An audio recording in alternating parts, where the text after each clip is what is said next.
Salve, salve galera do Primeiro Super, professor Breno de História. Vamos continuar a nossa abordagem sobre a civilização romana, para vocês se situarem, módulo 12 e folhinha em mãos, folhinha resumo, para que a gente possa acompanhar da melhor forma possível essa abordagem temática que vai tratar justamente do fim do período republicano, da crise republicana e a transição da república para a fase imperial. Mas antes disso a gente vai tratar das guerras que marcaram a República Romana, o seu expansionismo militar, portanto, e depois as transformações sociais, econômicas e, consequentemente, políticas que levam à famosa crise republicana e a essa transição de regime político da República para o Império. É uma das aulas mais importantes, mas muito difícil no sentido de uma grande quantidade de detalhes que a gente vai tentar trabalhar da melhor forma possível, deixando-os com uma clareza e ao mesmo tempo uma apreensão, uma compreensão também muito importante para esse período da história da Roma Antiga, legal? Então lembrando, na nossa primeira aula a gente tratou das origens de Roma, da sua formação lá no período monárquico, dos povos que constituíram o que a gente chama de romanos antigos, como Roma ainda no período monárquico não era uma sociedade que poderíamos nos enquadrar no modo de produção escravista, as coisas vão se alterar a partir do expansionismo, e nós vimos também como o início do período republicano foi marcado por lutas sociais, por lutas políticas, predominantemente entre patrícios e plebeus, que levaram às conquistas da plebe, como os tribunos da plebe, a lei das 12 tábuas, a lei Canuleia, a lei Licínia, por aí vai, legal? Então agora a gente vai tratar justamente do quê? Como, a partir do século III em diante, nós vamos observar que os romanos vivenciaram na sua fase republicana o que nós vamos chamar de expansionismo romano. Um dado importante, quando os romanos estão conquistando povos, e essas conquistas obviamente militares, por meio de guerra, os romanos chamavam isso de expansão romana. Quando mais adiante, na nossa próxima aula, nós verificarmos que esses povos reagiram a esse domínio romano, eles vão chamar esses povos de invasões bárbaras, ou essas atividades empreendidas por esses povos de invasões bárbaras. Então quando eu conquisto, é expansionismo. Quando eu tenho reação, são bárbaros reagindo, legal? Então isso é muito importante para a gente ter uma noção do que a gente vai tratar aqui. E quando nós falamos desse expansionismo romano, como eu mencionei, é no século III a.C. em diante que nós vamos verificar essa fase importante da história de Roma. E lembrando, é a partir do expansionismo que os romanos vão conquistar territórios, vão conquistar riquezas. Isso vai acarretar mudanças sociais, políticas e econômicas, mas principalmente é com o expansionismo romano, com as conquistas militares, que Roma vai desenvolver definitivamente um modo de produção escravista, legal? Então fiquem atentos no primeiro momento nessa importante caracterização. Bom, e quando a gente fala desse expansionismo romano, nós estamos tratando de duas grandes guerras, as guerras italiotas e as guerras púnicas. As guerras italiotas nada mais são do que aquelas guerras nas quais os romanos vão dominar os povos da Península Itálica, evitando que eles continuassem, como isso desde o período monárquico era comum, continuassem a ameaçar a cidade de Roma e suas posses, seus domínios ali na Península Itálica, e principalmente era uma maneira deles terem uma forma de fonte de recursos, soldados, digamos, recursos como minérios, como produção de alimentos, produção agrícola e predominantemente escravos. Então isso vai ser muito importante. E depois as guerras púnicas que os romanos travaram contra os poderosos cartagineses. Então vamos tratar por partes. Primeiramente vamos falar das guerras italiotas. Roma avançava as regiões vizinhas, ali na Península Itálica. Daí por quê? Italiotas, Processo de expansão pela Península Itálica, processo de expansão romana. O que é importante a gente caracterizar nesse período? Olhem lá. Quando eles começam a conquistar esses territórios vizinhos a Roma na Península Itálica, os chamados derrotados, os prisioneiros de guerra, serão transformados em espólios. Espólios são o quê? Riquezas tomadas dos povos conquistados, espólio de guerra. E o principal espólio de guerra, além de terras, será o quê? Serão, na verdade, os prisioneiros de guerra transformados em escravos. Além disso, a gente não pode esquecer que nessa, digamos, luta, nessas guerras italiotas, os romanos vão firmar alianças com os gregos, que já habitavam o sul da Península Itálica, como por exemplo a Magna Grécia. Isso é muito importante, porque a gente vai usar um termo aqui extremamente relevante. Dar um fortalecimento ao processo de helenização da cultura romana, isto é, como os romanos, a partir dessas guerras e de um contato mais incisivo com a cultura grega, eles vão assimilando elementos culturais gregos, como a gente vai ver mais adiante. Posso dizer, já adiantando, que os romanos conquistaram os gregos pela força das armas, mas foram conquistados pelos gregos pela força das ideias. Então isso é importante, e esse episódio aqui vai, num certo sentido, explicar essa helenização da cultura romana, legal? Para a gente se situar ainda melhor nisso, nós vamos observar que os romanos, ao dominarem territórios que estavam ocupados pelos gregos, além de firmarem alianças com os gregos, eles vão absorver a cultura, mas as técnicas navais dos gregos e também a força de seu exército, que ali se situava no sul da Península Itálica, legal? Então isso é importante. E olha que interessante para a gente ter uma noção no mapa como essas guerras italiotas se desenvolveram, certo? Aqui no primeiro momento a gente pode observar o que era Roma, restrita à planície do Lácio, né? E os povos que ocupavam o restante da Península Itálica. Então no primeiro momento as guerras italiotas se restringem aqui, mas eu já quero destacar essas ilhas como Córcega, Sardenha e parte da ilha da Sicília que estavam sob o domínio dos cartagineses, que a gente vai falar daqui a pouco, que foi uma antiga colônia fenícia que ficava aqui no norte da África e dominava toda essa região do mar Mediterrâneo, militarmente falando e economicamente, certo? Então no primeiro momento os romanos vão se dedicar a dominar a Península Itálica nas guerras italiotas. E depois que eles dominam essa Península Itálica, é aí que eles começam a entrar em rota de colisão com possessões e domínios dos cartagineses. No primeiro momento, principalmente a ilha da Sicília, porque a ilha da Sicília era dividida até então em parte de domínio grego e a outra parte de domínio cartaginês. Como os romanos tinham nas guerras italiotas se aliado aos gregos e dominado territórios até então pertencentes aos gregos no sul da Península Itálica, os cartagineses ficaram incomodados, já sabendo que mais cedo ou mais tarde os romanos, com a sua ânsia, com o seu ímpeto, com a sua vontade e desejo de expansão, iriam também, digamos, se interessar, invadir e tentar conquistar as próprias formas de domínio dos cartagineses no Mediterrâneo. Ou seja, depois das guerras italiotas nós vamos observar o quê? O início das chamadas guerras púnicas. Isso é muito importante. As guerras púnicas, elas são travadas entre o século III ao século II a.C., certo? Então nós vamos observar que, para conquistar o mar Mediterrâneo, Roma deveria enfrentar Cartago, antiga colônia fenícia, como eu falei para vocês, fundada no século IX a.C., que em latim os romanos chamavam Cartago de Puri. Daí por quê?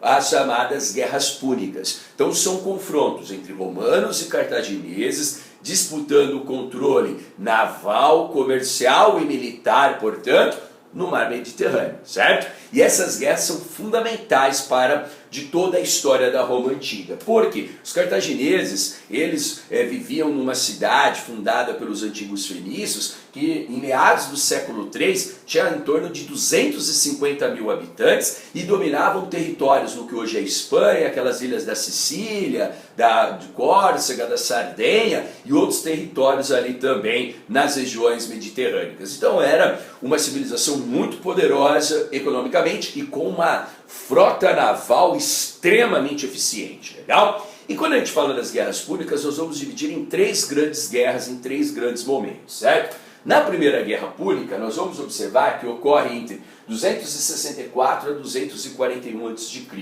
Roma conquistou a ilha da Sicília, e não só a ilha da Sicília. Roma vai tomar a Sicília, vai tomar Córcega e Sardenha, aquelas ilhas do mar Mediterrâneo, e vão, nesse sentido, abalar um pouco o poder que os cartagineses possuíam, certo? E aí nós vamos ter depois um período de trégua e a Segunda Guerra Púnica, quando Cartago entregou sua frota naval e suas colônias na Espanha. Por que as colônias dos cartagineses na Espanha eram muito importantes? Porque eram fontes fornecedoras, portanto, de prata e ferro, metais indispensáveis para campanhas militares no mundo antigo, legal? A prata para financiar as campanhas militares e o ferro para produzir os armamentos, legal? Nessa Segunda Guerra Púnica, daqui a pouco eu vou falar com riqueza de detalhes, nós vamos ver a maior ameaça militar que a Roma antiga vivenciou, que foi o enfrentamento que os romanos tiveram que realizar contra as tropas e a estratégia do grande general cartaginês chamado Aníbal. Daqui a pouco eu volto para detalhar isso que é importante, certo?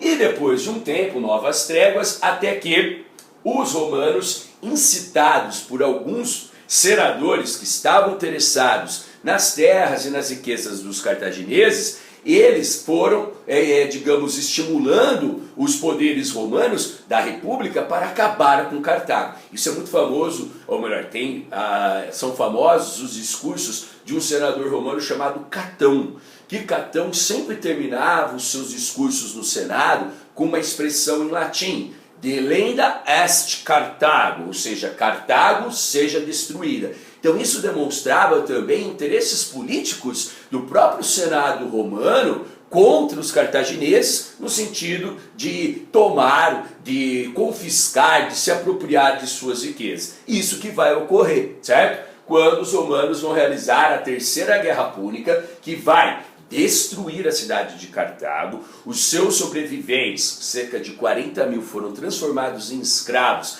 e vendidos nos mercados romanos, certo? E as possessões de Cartago definitivamente ficarão sobre os romanos. E aqui a gente vai ter um dado interessante. Qual? Só um minuto aqui, pessoal.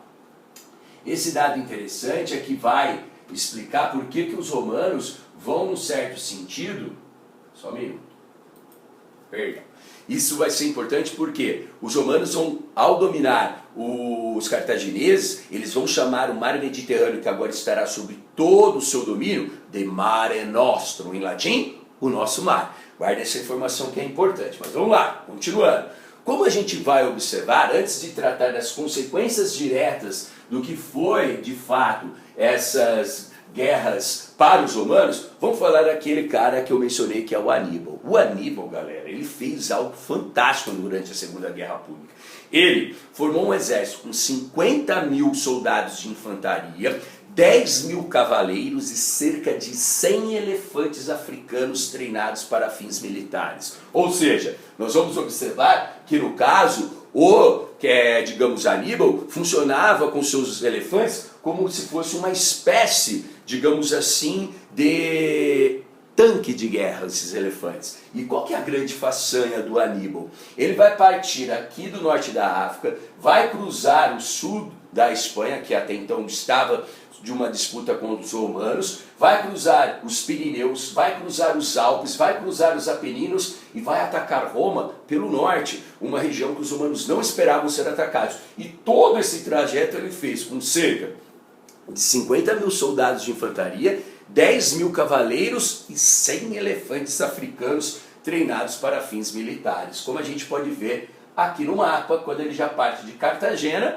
e cruza todo esse território e ataca Roma ali pelo norte, certo? É ali que ele teve que tomar uma decisão. Quando ele estava prestes a tomar Roma ali nas regiões da planície do Lácio, ele soube que Cartago estava sendo atacada. Aí ele ficou entre a cruz e a espada, né? Uma verdadeira sinuca de bico. Ou eu tento conquistar Roma, mas isso poderia custar a destruição da sua terra natal, Cartago, ou voltava com as suas tropas para tentar, digamos assim, proteger a sua cidade natal. E o que é que ele toma como atitude? A segunda opção, ele volta para Cartago, tentando proteger a sua terra natal, e é derrotado em Zama por um general chamado de Cipião, o africano. Mas o nome de Aníbal vai ecoar nos séculos seguintes como a maior ameaça militar que os romanos tiveram em toda a sua história. Legal? Isso é muito importante, é uma curiosidade. E também, como a gente vai ver, um outro general romano chamado Cipião Estilicão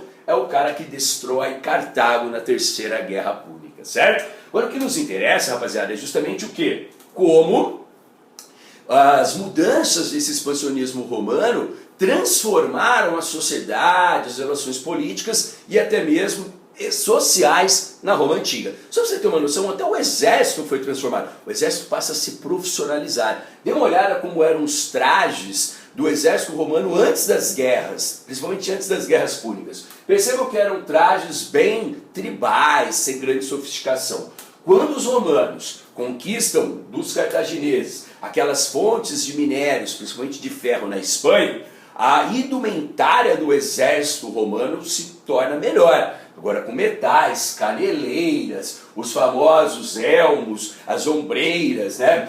Os peitorais, os escudos, ou seja, o exército se profissionaliza, não no sentido ainda de salário, mas no sentido de melhor equipamento. Né? Por quê? Isso é bom lembrar, como eu falei na última aula. Os romanos, no primeiro momento, eram os indivíduos que se armavam, então dependiam da sua riqueza pessoal. Se você fosse um patrício, você poderia participar dos altos cargos do exército romano. Se fosse um plebeu, você teria uma condição precária para se armar. E aí você seria meramente um legionário, correto? Um membro do exército romano. Legal? Mas essa mudança foi sentida até na indumentária do exército. Mas as mudanças mais importantes são as que acarretaram transformações sociais e econômicas. Então, olhem lá, consequências das conquistas. A primeira, controle sobre o mar Mediterrâneo, como eu falei para vocês, que passará a ser conhecido como Mare Nostrum, o nosso mar, legal? Além disso, as riquezas que estavam sendo adquiridas nessas guerras, tanto italiotas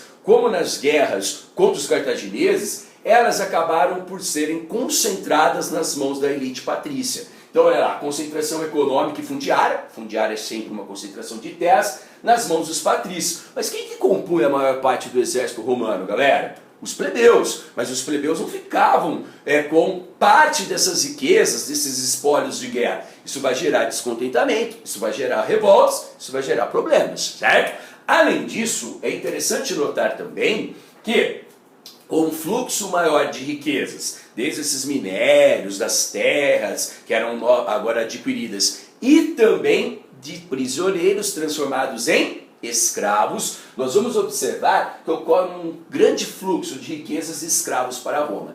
A quantidade de escravos tornando-se maior vai inviabilizar aquele pequeno camponês, proprietário de terras, que fazia sua produção, mas que agora ele não vai conseguir mais competir com os latifúndios organizados pelo trabalho escravo, que foram esses latifúndios muito mais sustentados pelos recursos que vinham das guerras, como os prisioneiros transformados em escravos. Há uma mudança significativa. Isso faz com que parte dessa plebe que vivesse no campo fosse para onde?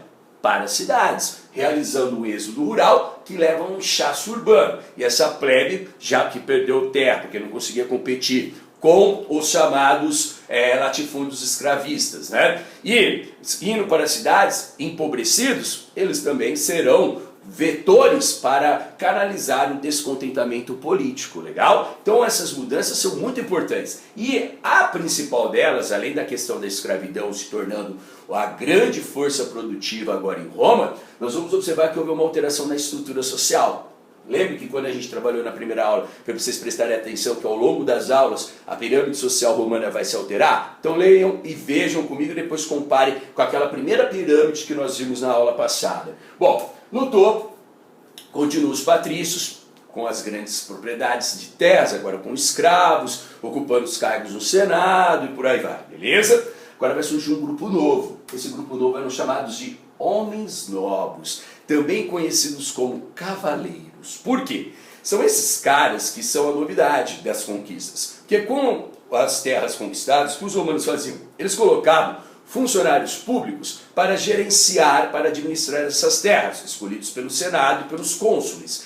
Além disso, eles tinham que prestar um conjunto de serviços que surgem a oportunidade de serem ocupados por novas figuras sociais. Esses são chamados de publicanos. Quem são os publicanos? São cobradores de impostos, são banqueiros, são comerciantes, mercadores que fornecem, por exemplo, para as tropas do exército romano nas províncias, os seus recursos necessários, alimento, armas e tudo mais. Esse grupo social vai se enriquecer, e vai se enriquecer muito. Terão os mesmos privilégios dos patrícios? Não, mas terão poder econômico. Por serem uma classe nova, foram chamados de homens novos. E por que também eram chamados de cavaleiros? Porque até então a cavalaria era uma função no exército romano destinada apenas à elite patrícia. Como esses homens novos tinham poder econômico, eles poderiam participar da cavalaria. Daí porque foram chamados também de cavaleiros, certo? Então isso é muito importante para a gente considerar nessas transformações que o expansionismo romano acarretou, beleza? E depois, continua a massa plebeia de homens livres empobrecidos. Percebam que diminuiu em relação ao que nós tínhamos anteriormente. Lembrando que aqui nesses homens livres, além dos plebeus, você tinha os clientes, aqueles que eram ligados aos patrícios, que eram protegidos militarmente, politicamente e auxiliados economicamente.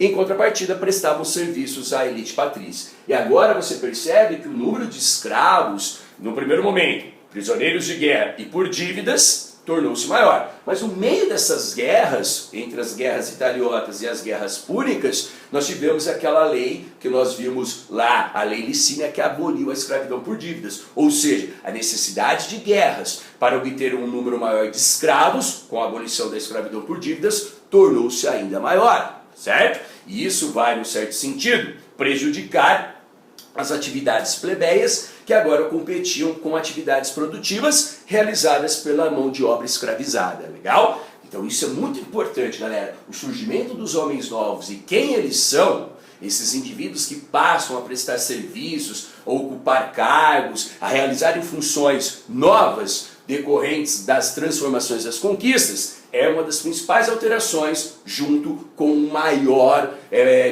número de escravos fluindo para a cidade romana e para as suas áreas de conquista. Daí interessante. Inegavelmente o Império, que será o assunto da nossa próxima aula, é o ápice da civilização romana antiga. Mas o período de maior conquista militar é justamente o período da República, legal? Isso é muito importante. Bom, mas o que vai acontecer, pessoal? Nós vamos observar que diante desse cenário surgiram problemas. Como eu falei, tensões sociais. E nesse fato nós vamos observar um discurso no Senado romano que chegou até nós pelas mãos de vários historiadores que estão reunidos no livro de um historiador chamado Perry Anderson, que a gente usa muito aqui nas aulas, chamado Passagem da Antiguidade ao Feudalismo. Esse historiador inglês, ele colocou no seu livro um discurso famosíssimo do grande Tibério Graco. Tibério Graco e Caio Graco, dois irmãos, foram eleitos tribunos da plebe no final do século II a.C.,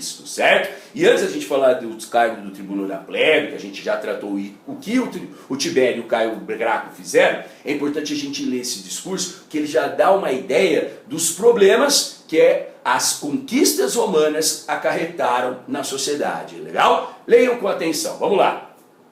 Os animais selvagens espalhados na Itália têm cada um sua toca, o seu covil, a sua furna. E aqueles que combatem e morrem pela Itália têm apenas o ar e a luz, e mais nada. Sem teto e sem casa, andam errantes com suas mulheres e seus filhos. Os generais mentem quando na batalha animam os soldados a combaterem os inimigos para a defesa dos túmulos e dos lugares de culto. Entre tantos romanos, não há um que possua altar familiar, uma tumba de antepassados. Guerreiam e morrem unicamente para o incremento do luxo e da opulência dos outros. São chamados senhores do mundo e não tem para eles um torrão de terra.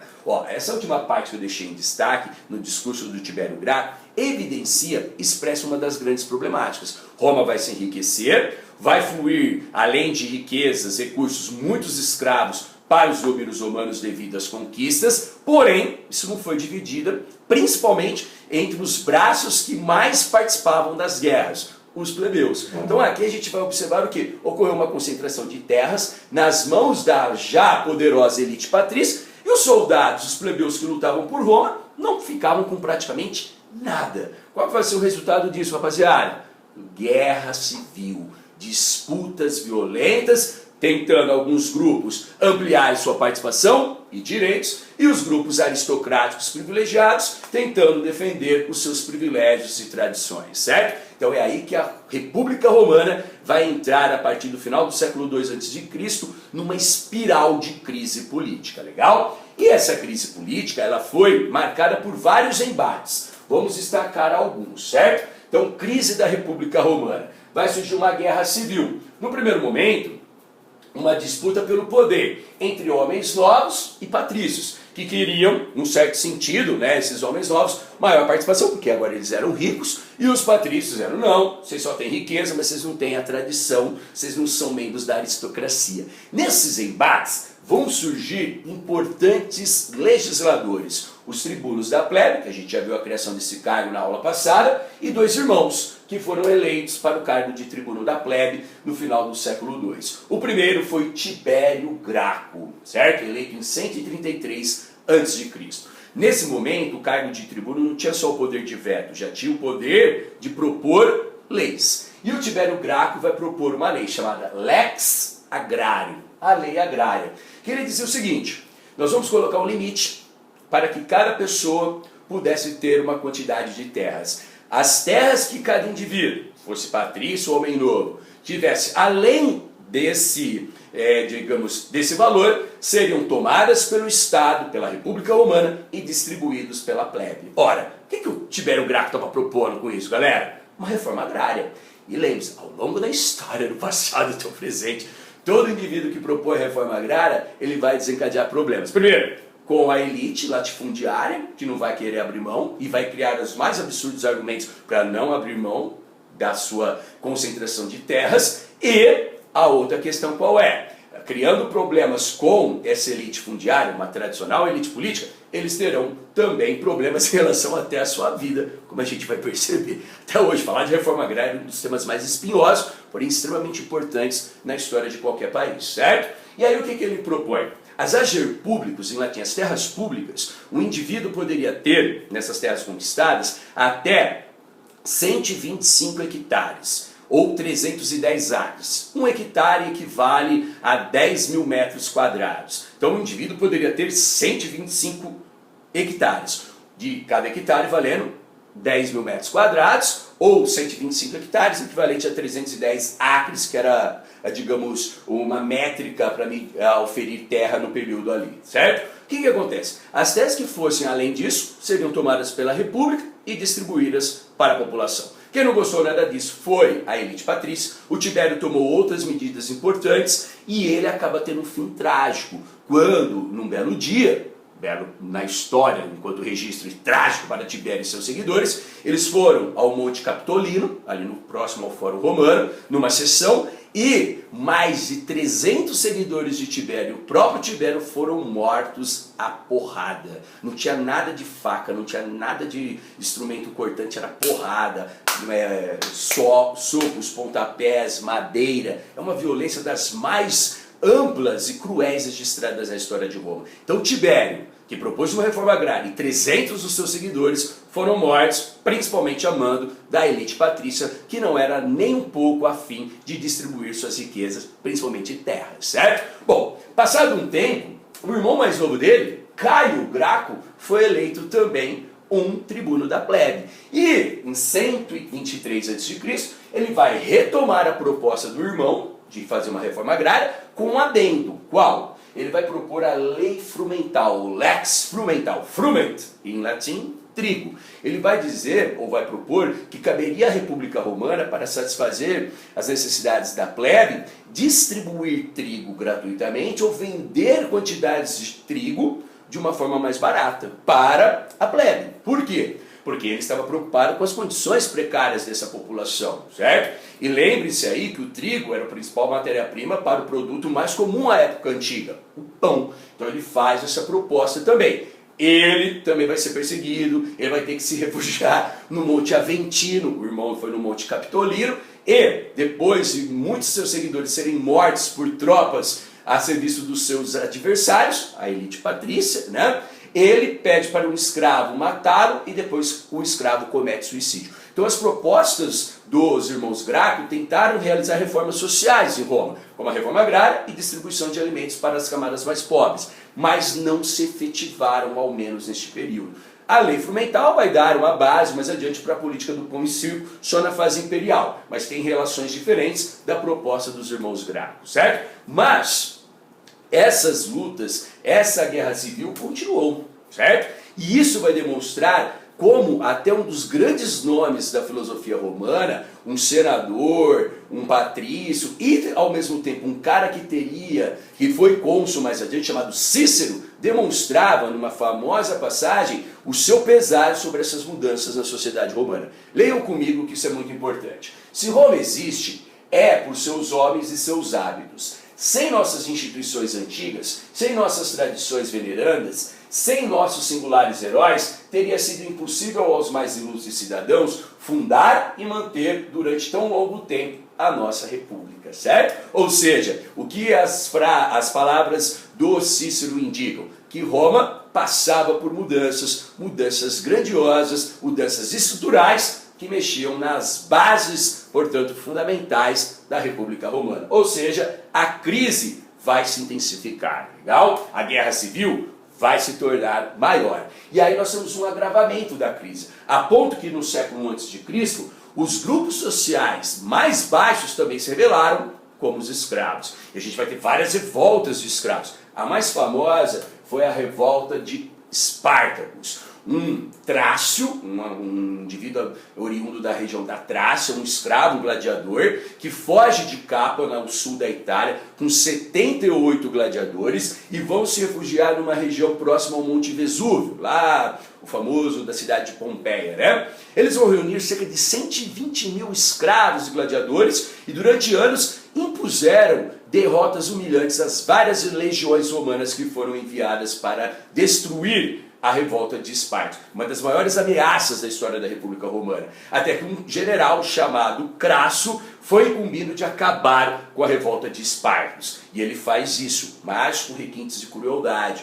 O que o Espartacus e os seus seguidores tiveram como punição, depois de serem derrotados por Crasso, Espartacus e 6 mil de seus seguidores foram crucificados às margens da Via Ápia, uma das várias estradas que cruzavam, digamos, a Península Itálica. 6 mil escravos, 6 mil dentre eles gladiadores também, foram crucificados. Por quê? A crucificação é uma punição que os romanos davam a rebeldes políticos, certo? E colocada às margens de uma estrada, era para que quem passasse por ali soubesse que, se ali estivesse e se rebelasse contra o poder da República Romana, a punição poderia ser a crucificação. Eu nem preciso dizer qual é o personagem da história mais famoso que foi crucificado, mas antes de Jesus Cristo ter sido crucificado, a crucificação já era uma punição praticada em Roma muito antes e destinada a rebeldes políticos. Jesus foi crucificado aos olhares dos romanos, os que mandaram crucificá-lo, ele também foi considerado, para além de todas as implicações religiosas, um rebelde político. E Espartacus também. Tem um filme belíssimo, um clássico do cinema mundial, chamado Esparta. Nessa quarentena eu pude reassisti-lo numa madrugada aí que passou na TV, certo? Então, beleza, também fica uma dica para você assistir. Vai ter outras revoltas de outros líderes de escravos, mas a mais famosa é a revolta de Espartacus. E, para a gente finalizar essa aula, meus caros, nós vamos ter uma outra questão. A crise se tornou tão alarmante que generais do exército começaram a ter protagonismo político. E esses generais, ao protagonizarem a política, eles vão governar de forma autoritária, vão atuar como ditadores. Serão Mário e Sila. O primeiro, Mário, mais ligado às camadas populares, enquanto Sila, mais ligado aos patrícios. Mas o que é comum entre eles? Eles manipulavam, se assim podemos dizer, o poder e a população para controlar, por meio do exército, com apoio ou da plebe ou da elite patrícia, o poder da República Romana, certo? Então ocorre uma espécie de militarização da vida política da República Romana no século I a.C. Primeiro foi o Mário ele vai tomar algumas medidas importantes, ele vai profissionalizar o exército, ele vai governar ao sabor dos interesses da plebe. Quem compõe a maior parte dos soldados? Plebeus. O que ele fez? Ele vai instituir um pagamento, o soldo, certo? Que depois o Júlio César vai oficializar. Esse pagamento era feito em quilos de sal, daí porque a gente chama até hoje de salário, porque sal era uma iguaria muito importante no mundo antigo para preservar alimentos e por aí vai. Além disso, ele vai permitir que os soldados, os plebeus, pudessem ter participação nos espólios de guerra, e quando o soldado se aposentasse, depois de 25 anos de serviços prestados ao exército, ele poderia ter um pedaço de terra para sua aposentadoria, certo? Então essas reformas de Mário foram muito importantes, mas o Mário, eleito cônsul várias vezes, isso não era permitido, ele acaba concentrando o poder em suas mãos, governando com o apoio das camadas populares, principalmente dos plebeus, e sustentado pelo exército, certo? Depois de vários embates, o Mário sai de cena e um outro general, o Sila, toma o seu lugar. O Sila já era mais ligado à elite patrícia, ele era membro de uma família patrícia empobrecida. O Mário, ele vinha lá daquele grupo dos homens novos, certo? Já o Sila, ele vai anular muitas das medidas populares do Mário, como por exemplo construiu muitas obras públicas, o Mário, e o Sila vai governar apoiado no Senado e apoiado na elite patrícia que comandava, por exemplo, os altos postos do exército, certo? O Sila, ele oficialmente foi eleito ditador, sucessivamente, algo que também não era comum em Roma. Por isso que nós tínhamos uma situação muito ímpar, muito excepcional, porque era um período de crise, e um período de crise o Senado poderia dar poderes ditatoriais escolhidos, eleitos os ditadores para solucionar essa crise, como a gente viu aqui. O que importa é que esse momento, meus caros, de crise da República Romana só irá se intensificar. A militarização da vida política em Roma, com os ditadores ligados ao exército como Mário e Sila, só indicava essa questão, legal? E como a gente vai observar, as coisas vão ficar piores para a República quando vão surgir novas formas de governo. Ao invés de 2 cônsules, eles vão escolher 3 cônsules. E o primeiro triunvirato, 3 cônsules, será constituído por 3 figuras ligadas à vida militar, ligadas ao exército, como Pompeu, como Crasso e o famoso general Júlio César. Mas como foi esse triunvirato? Como nós temos a ditadura de César, depois nós vamos ter o segundo triunvirato, a transição para o Império e o que marcou o Império Romano até a sua derrocada, esses já são assuntos para a nossa próxima aula, legal? Então nós vamos parar por aqui. Na próxima aula a gente volta justamente no primeiro triunvirato, eu vou voltar a explicar essa crise republicana, fazemos a transição para o Império e terminamos essa importante aula sobre civilização romana, legal? Bom, galerinha, façam os exercícios, fiquem atentos às aulas da professora Camila e do professor Vinícius, e lembrando sempre, tamo longe, mas tamo junto, beleza? Aquele abraço e até mais.